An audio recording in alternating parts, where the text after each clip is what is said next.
그는 눈에 띄지 않고 지루하며 잊기 쉬운 사람처럼 보였습니다. 하지만 그 생기 없는 눈빛 뒤에는 시체가 쌓여가기 시작했을 때조차 살인을 멈출 수 없었던 괴물이 있었습니다. 그녀를 죽이고 싶은 충동이 있었던 것 같지는 않아요. 그냥 그녀가 멈추길 바랐을 뿐입니다. 그녀에게 뭘 하고 싶었나요? 그녀에게 뭘 하려던 건 아니었어요. 그저 그녀가 멈추도록 하고 싶었을 뿐입니다. 게리 리지웨이는 화려하지 않았습니다. 그는 천재도 아니었고 상징적인 캐치프레이즈나 화려한 수법, MMO도 없었습니다. 그는 그저 평범했습니다. 말할 때 자주 더듬거리고 트럭 공장에 출근했으며 주말에는 잔디를 깎는 남자. 교회의 삶에 너무나도 잘 녹아들어 그가 끔찍한 연쇄살인 사건의 유력 용의자였을 때조차 경찰은 혐의를 입증하지 못했습니다. 하지만 그 평범한 겉모습에 속지 마세요. 이 남자는 확인된 것만 49명을 살해했고 본인 주장에 따르면 그 숫자는 70명, 어쩌면 그 이상일 수도 있습니다. 그의 희생자들은 젊은 여성들이었고 종종 성노동자나 가출 소녀들, 항상 취약한 사람들이었습니다. 게리는 맨손으로 혹은 신발끈이나 밧줄처럼 주변에 있던 조잡한 도구로 그들의 목을 졸랐습니다. 그러고는 워싱턴의 그린리버 근처나 인근의 빽빽한 숲속에 그들의 시신을 유기했습니다. 그리고 때로는 다시 돌아왔습니다. 시신을 묻거나 옮기기 위해서가 아니라 그들이 죽은 지 한참 후에 다시 그들을 욕보이기 위해서였습니다.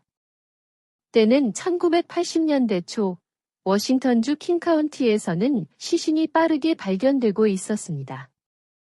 여기서 한 명, 저기서 또 한 명, 총 5구의 시신이 모두 그린리버 안이나 근처에서 발견되었습니다. 언론은 이름이 필요했고 그들은 이름을 얻었습니다. 그린리버 킬러. 밤에 사냥하고 아침 안개 속으로 사라지는 얼굴 없는 포식자. 하지만 놀라운 점은 경찰은 이미 그 살인범을 알고 있었다는 것입니다. 게리 리지웨이는 1982년에 이미 신문을 받았고 심지어 거짓말 탐지기까지 통과했습니다. 미국 역사상 최악의 연쇄살인 사건 중 하나를 저지른 범인이 바로 코앞에 있었지만 그들은 그를 풀어주었습니다. 집에서 리지웨이는 헌신적인 가장 역할을 했습니다. 그는 여러 번 결혼했고 매우 독실한 신자여서 집집마다 방문하며 전도를 시도하기도 했습니다. 하지만 그 모든 시간 동안 그는 시애틀의 홍등가를 뒤지며 다음 희생자를 찾고 있었습니다. 여성. 어떻게? 그 과정을 설명해 주세요.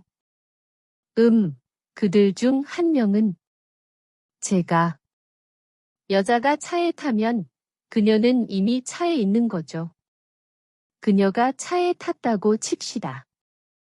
길을 따라 운전하고 있는데 그녀가 먼저 제 신분증을 보고 싶어 해요. 그래서 제 신분증을 꺼내 보이죠. 신분증과 함께 제 이름을 가리려고 운전면허증 위에 손가락을 올립니다. 하지만 반대편에는 제 아들 사진이 있었습니다. 그리고 그들은 제 아들을 보게 되고 제가 아마 평범한 사람일 거라고 생각하게 되죠. 당신은 사실상 아들을 미끼로 이용했던 거군요. 이건 그 당시에는 전처 사진을 거기에 두고 싶지 않았어요. 그래서 아들 사진을 둔 거죠. 물론 그럴듯하게 들리게 만들어야 했겠죠. 한쪽엔 운전면허증, 제 신분증이 있었고 그걸 보여주고 나면 다음 사진이 제 아들이었죠. 그리고 차 안에는 항상은 아니지만 아들 물건이 좀 있었어요. 아시다시피. 그리고 가장 무서운 부분은 그가 종종 어린아들을 인간 방패로 삼아 함께 차를 몰고 다녔다는 것입니다. 보세요. 저에겐 아이가 있어요. 저는 위협적이지 않아요. 이것이 바로 리지웨이가 저지를 수 있었던 계산된 조종의 종류였습니다. 차갑고 무자비하며 치밀했습니다. 이 괴물은 어디서 나타난 걸까요? 게리 리지웨이는 어둠 속에서 기어 나온 것이 아닙니다. 그는 1949년 2월 18일 유타주 솔트레이크 시티의 밝은 대낮에 태어났습니다. 3형제 중 둘째였던 리지웨이는 겉보기에는 평범해 보이는 집에서 자랐지만 그 내부는 엉망이었습니다. 그의 어머니 메리는 통제적이고 강렬하며 무서운 집안의 절대 권력자였습니다. 그녀는 엄격한 규칙으로 집안을 다스렸고 아들들이 그녀가 그어놓은 선을 넘으면 벨트나 막대기를 사용하는 것을 두려워하지 않았습니다.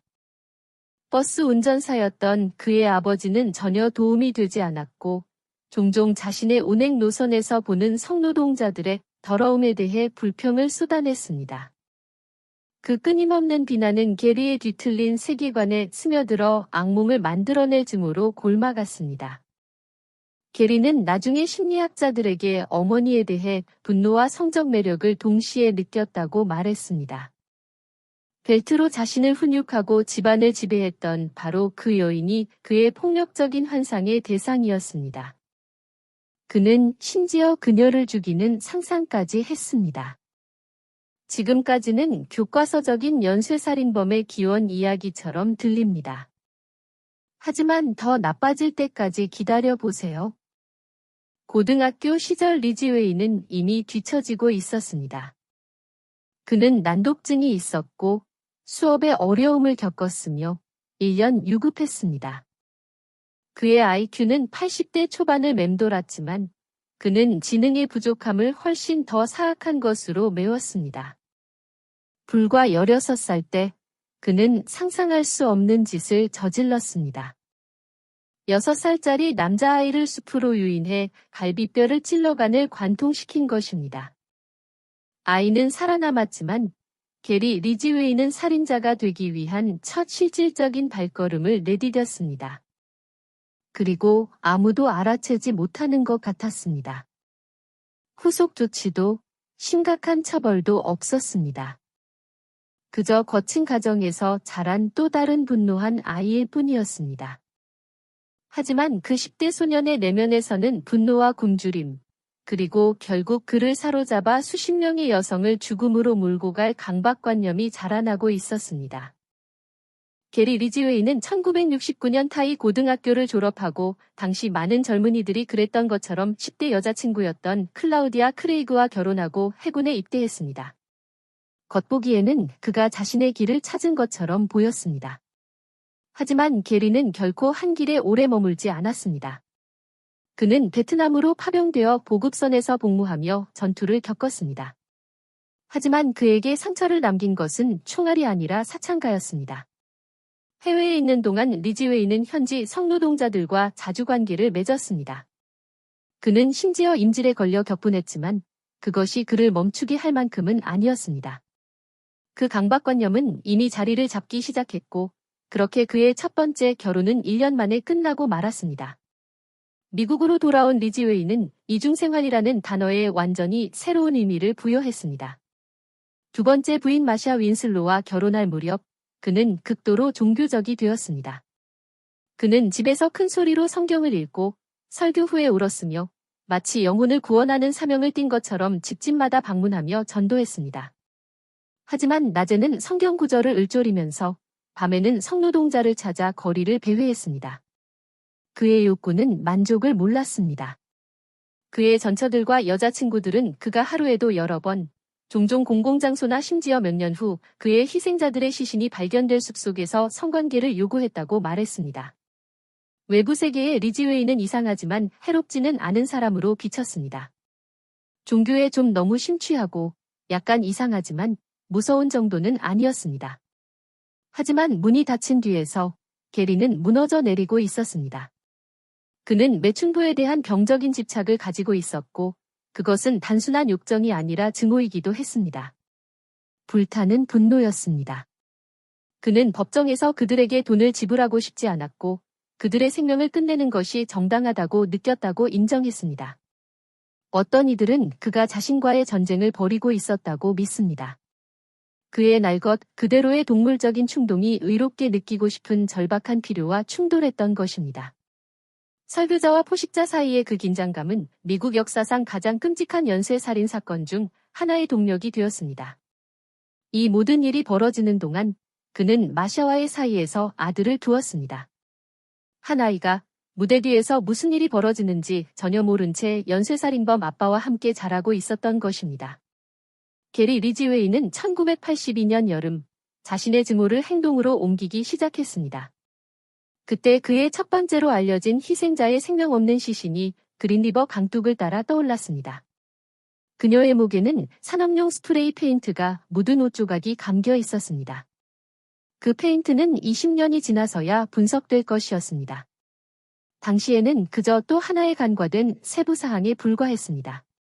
하지만 만약 그때 검사를 했다면 그 미세한 흔적은 리지웨이를 훨씬 일찍 스포트라이트로 끌어낼 수 있었을 것입니다. 대신 그는 다시 그림자 속으로 사라졌고 계속해서 살인을 저질렀습니다. 이후 2년간 죽음은 워싱턴주 킹카운티 전역에 전염병처럼 퍼져나갔고 그릴리버는 단순한 피크닉 장소 이상이 되었습니다. 그곳은 묘지가 되었습니다. 시애틀 타코마 국제공항 근처의 진흙투성이 강둑과 빽빽하고 이끼 낀 숲속에서 시신이 차례로 발견되었습니다. 희생자들에게는 한 가지 섬뜩한 공통점이 있었습니다. 그들은 모두 젊은 여성이었고 대부분 성노동자나 가출 소녀들이었습니다. 사회에서 잊히고 버려진 이들이었습니다. 그들은 손쉬운 먹잇감이었고 게리 리지웨이는 그것을 알고 있었습니다. 그는 무장해제시키는 미소, 현금이 가득한 지갑, 그리고 때로는 아들의 사진으로 무장한 채 픽업 트럭을 몰고 퍼시픽 하이웨이 사우스를 배회했습니다. 그토록 평범하고 순진무구하게 아버지다워 보이는 그 이미지는 희생자들을 잘못된 안도감으로 이끌었습니다. 그것은 그의 치밀하게 짜인 함정의 일부였습니다. 리지웨이는 여성들을 구슬려 트럭에 태우고 외딴 곳으로 몰고 간 다음 잠시 친밀한 시간을 가진 후 무서운 정확성으로 덮쳤습니다. 한 팔은 바이스처럼 그들의 목을 가로질러 잠그고 다른 팔은 숙련된 힘으로 꽉 조였습니다. 망설임도 후회도 없었습니다. 그는 천천히 체계적으로 그들의 숨을 끊었고 마침내 그들의 축 늘어진 몸이 옆좌석에 쓰러질 때까지 계속했습니다.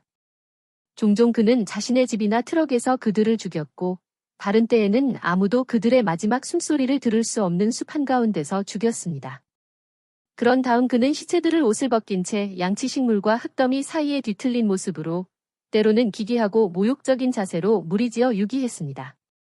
그들의 눈은 멍하니 나무들을 향해 있었습니다.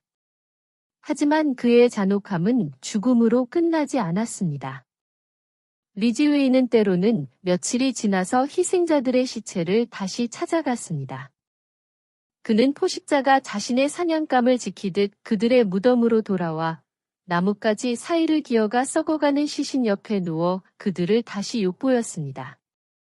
그가 나중에 자백했듯이 그것은 욕정에 관한 것이 아니었습니다. 그것은 통제에 관한 것이었습니다. 죽은 시체를 강간하는 것은 저항도, 거절도, 대가도 없다는 것을 의미했습니다. 그는 그들에게 돈을 낼 필요도 없었고 신고당할 걱정도 할 필요가 없었습니다. 죽은 자의 침묵만이 그가 갈망하는 유일한 친밀감이었습니다. 그는 심지어 다른 사람들의 담배꽁초와 씹던 껌을 남기고 자신의 것이 아닌 소지품을 흩뿌려 수사관들을 혼란시키려는 노력까지 했습니다. 어떤 경우에는 주 경계를 넘어 시신을 옮겨 오리건주에 유기하여 수사를 더 어렵게 만들기도 했습니다. 그것은 효과가 있었습니다. 시체 수는 늘어났고 살인범은 평범함이라는 가면 뒤에 숨어 있었습니다. 1983년이 되자 공포는 더 이상 부인할 수 없게 되었습니다.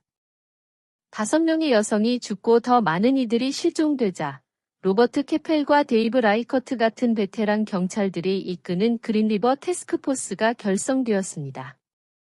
이 팀은 엄청난 압박을 받고 있었습니다.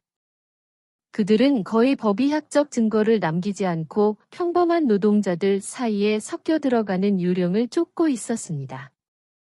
통찰력을 얻기 위해 절박했던 태스크포스는 플로리다 감옥에 있던 테드 번디에게까지 자문을 구했습니다. 번디는 살인범이 성적인 목적으로 시체로 돌아가고 있다고 자신의 이론을 제시했습니다. 번디는 그들에게 새로운 시신 유기 장소를 감시하라고 경고했습니다. 그는 단지 추측하는 것이 아니었습니다. 그는 소름 끼칠 정도로 정확하게 리지웨이의 행동을 묘사하고 있었습니다. 그럼에도 리지웨이는 체포를 피했습니다. 그는 1982년에 한 번, 그리고 2001년에 다시 한 번 매춘 관련 혐의로 체포되었지만 2번 다 풀려났습니다. 1983년 18세의 마리 말바가 실종되었습니다. 그녀의 남자친구이자 포주는 그녀가 탄 젓갈색 픽업 트럭을 한 집까지 뒤쫓았습니다. 그 집은 게리 리지웨이의 소유였습니다. 경찰은 그를 신문했고 그의 차분한 태도를 기록한 뒤 그를 풀어주었습니다. 다른 제보들도 그를 지목했지만 아무것도 입증되지 않았습니다. 1년 후 그는 폴리그래프, 거짓말 탐지기, 검사를 통과했습니다. 수십 명의 여성을 죽이고 있던 남자가 기계를 속일 만큼 영리했던 것입니다. 태스크포스가 몰랐던 것은 리지웨이가 자신을 의심으로부터 보호해주는 사생활을 동시에 꾸려나가고 있었다는 점입니다. 1985년까지 그는 친절하고 의심 없는 여인 주디스 모슨을 만나 세 번째 아내로 맞이했습니다. 그녀는 그의 시텟에 있는 소박한 집으로 이사했는데 그곳은 그녀도 모르게 수많은 여성이 그녀가 자는 침대에서 불과 몇 피트 떨어진 곳에서 죽어간 장소였습니다. 그녀가 이사 왔을 때 카페트 위 없었다고 형사들은 나중에 그녀에게 말했습니다. 그가 시체를 감싸는데 사용했을 가능성이 높기 때문이었습니다. 하지만 주디스는 아무것도 눈치채지 못했습니다. 리지웨이는 다정하고 조용한 남편 역할을 했습니다. 그는 그녀에게 꽃을 사다 주고 잔디를 깎았으며 캐너스 트럭 공장에서 꾸준히 일했습니다. 그가 초과 근무를 위해 이른 아침에 사라질 때도 주디스는 결코 의심하지 않았습니다. 그 시간들이 바로 그가 사냥하던 시간이었습니다. 흥미롭게도 리지웨이의 살인 행각은 주디스와 결혼한 후 현저히 줄어들었습니다.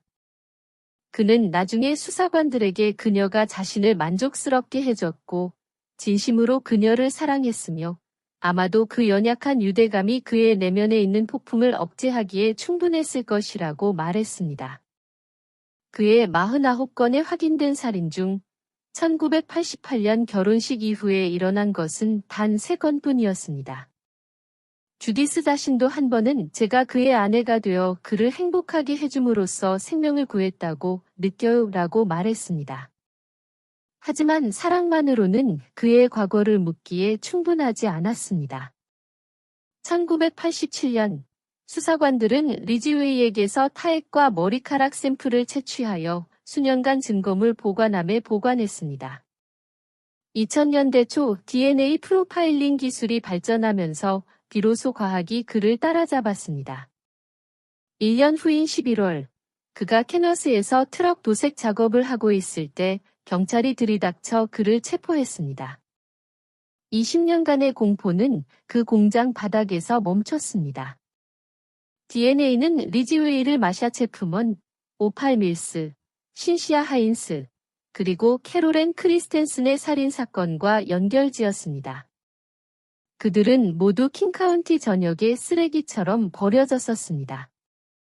나중에 웬디 콜필드, 데보라 보너, 데보라 에스테스 등 3명의 이름이 기소장에 추가되었습니다. 연결고리는 정액뿐만이 아니었습니다. 미세한 스프레이 페인트 입자들이 리지웨이가 근무하던 시절 캐너스에서 사용된 페인트 성분과 정확히 일치했습니다. 바로 그 페인트가 그의 첫 희생자의 목에 감겨있던 옷에 묻어 있었습니다. 괴물은 항상 바로 그곳에 있었습니다. 그들 사이를 운전하고 동료들에게 미소 짓고 성경 구절을 인용하며 계속해서 살인을 저지르고도 운 좋게 저녁 식사를 위해 집으로 돌아갔던 것입니다. 2003년 여름 무렵 시애틀 언론계를 통해 소문이 돌기 시작했습니다. 미국 역사상 최악의 연쇄살인 행각을 벌인 남자, 게리 리지웨이가 사형을 면할 수도 있다는 것이었습니다. 이 소식은 대중에게 충격파를 던졌습니다. 수십 명의 여성의 목을 졸라 생명을 빼앗고 그들의 시신을 욕보였다고 자백한 그린리버 킬러가 어떻게 살아남도록 허용될 수 있단 말인가? 그 해답은 악마와의 거래였습니다. 리지웨이는 20년 이상 법 집행기관을 따돌리고 사회에 녹아들며 워싱턴에서 오리건까지 시신들의 흔적을 남겼습니다. 하지만 이제 DNA, 페인트 입자, 그리고 수습된 유해라는 확실한 증거가 마침내 그를 따라잡자 그는 궁지에 몰렸습니다. 앤서니 세비지가 이끄는 그의 변호인단은 상상할 수 없는 협상을 시작했습니다. 리지웨이는 살인 사건에 대해 완전히 자백하고 여전히 숲속에 익힌 채 누워있는 희생자들을 찾는 데 협조하는 조건으로만 사형을 면제받을 수 있었습니다. 2003년 11월 사전 형량 조정, 플리바겐이 확정되었습니다. 그린리버 킬러는 법정에 서서 48건의 가중 1급 살인 혐의를 인정했습니다. 하지만 이것은 뉘우침의 표현이 아니었습니다. 그것은 생명을 대가로 한 계산된 자백이었습니다. 서명된 진술서에서 리지웨이는 워싱턴주 킹카운티 내에서 모든 살인을 저질렀고 수사관들을 따돌리기 위해 몇몇 희생자들을 오리건주로 옮겼다고 설명했습니다. 그것은 그가 거의 이길 뻔했던 길고 긴 술래잡기 게임이었습니다. 제프리 베어드 부검사는 그 거래의 규모를 인정했습니다. 만약 사전 형량 조정이 없었다면 48명의 희생자 중 41명은 법정에서 리지웨이와 결코 연결되지 못했을 것이라고 말했습니다. 그에 대한 소송은 단 7건의 살인에 대한 증거만 있었기 때문입니다. 그의 협조가 없었다면 나머지는 사건 파일에 묻힌 이름 없는 숫자로 남았을 것입니다. 2003년 12월 18일 리지웨이는 용의자가 아닌 스스로 인정한 대량 살인범으로서 법정으로 돌아왔습니다. 재판도 논쟁도 없었습니다. 오직 차가운 정의의 망치만이 있을 뿐이었습니다. 리지웨이 씨, 웬디 리 콜필드의 사망에 대한 1번 기소 혐의, 가중 1급 살인에 대해 어떻게 변론하시겠습니까? 유죄입니다. 2번 기소 혐의, 가중 1급 살인에 대해 어떻게 변론하시겠습니까? 유죄입니다. 리처드 A. 존스 판사는 판결을 내렸습니다. 48번의 종신형, 가석방 없는 연속 복역, 그리고 각 희생자당 10년씩 증거인멸 혐의로 480년의 추가 형량이 선고되었습니다. 게리가 희생자 유가족들로부터 당연한 저주를 받는 동안 한 희생자 아버지의 진술이 그의 무표정한 얼굴을 무너뜨렸습니다. 저는 그들 중 한 사람이 아닙니다. 당신은 제가 믿는 바를 실천하기 어렵게 만들었습니다. 그리고 그것은 신께서 하라고 하신 것, 바로 용서하는 것입니다. 그 후 몇 달 동안 리지웨이는 경찰을 이끌어 세구의 시신을 추가로 찾아냈습니다. 2003년 8월 16일 한 등산객이 410번주립도로에서 버려진 16세 파멜라 아네트 에이벤트의 유해를 발견했습니다. 그리고 9월에는 한때 남자친구가 경찰을 리지웨이의 집문 앞까지 이끌었던 마리 말바와 에이프릴 버트의 시신이 얕은 숲속 무덤에서 발굴되었습니다.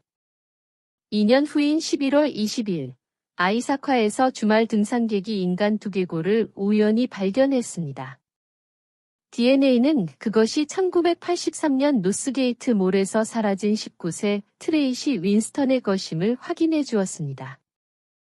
이것은 49번째로 확인된 희생자였고 리지웨이에게 또 한 번의 종신형을 안겨주었습니다. 수십 년이 지난 후에도 리지웨이의 파괴의 흔적은 계속해서 드러났습니다. 2023년 법의학은 오랫동안 뼈 17불로만 알려졌던 희생자에게 마침내 이름을 찾아주었습니다.